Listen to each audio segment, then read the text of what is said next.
Ukisoma kwenye kitabu kile cha Malaki, Biblia inasema mtu asimwache mke wake wa ujanani,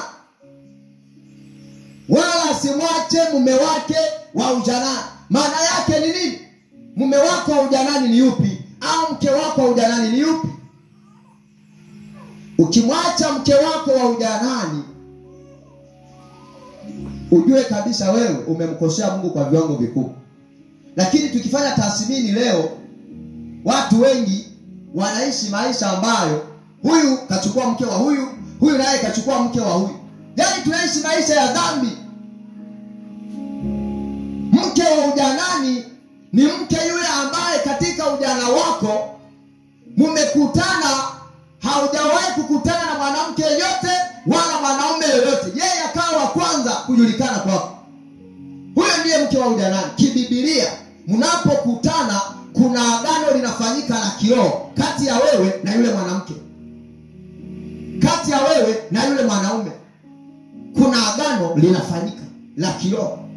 Hata kama utasema mimi amenipiga, nimeachana naye, lakini ulimwengu wa roho bado unaendelea kudai ya kwamba huyo ndiye mke wako, yule ndiye mume wako, mpaka utakapolitengua lile kauli, lile agano. Mke wa ujanani, mume wa ujanani.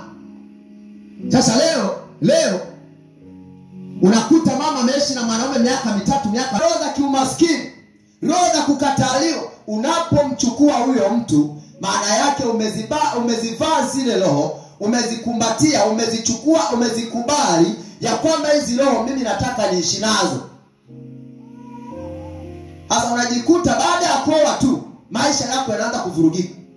Ulipokuwa kijana mambo yalikuwa mazuri. Nini? Umechukua roho mbili ukaziweka ndani. Umechukua roho ya mwanamke pamoja na mume wake aliyekuwa anaishi naye. Nini kifanyike? Nini kifanyike?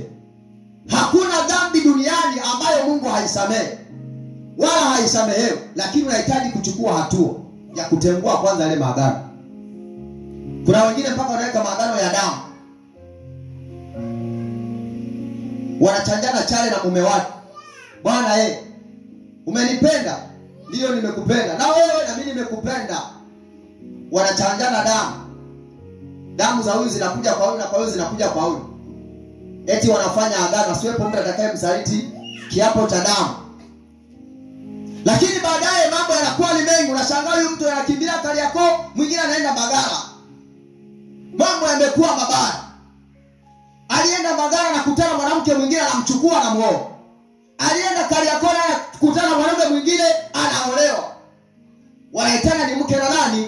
Na mume. Lakini kihalisia kibiblia, anayeendelea kuhesabika ni mke au ni mume halali ni yule mke wako au mume wako mliyekutana hapo mwanzo. Mwanamke wa kwanza kumjua au mwanamume wa kwanza kumjua, huyo ndiye halali kibiblia. Agano la ndoa la kwanza lilifanyika kati ya wewe na yule mtu.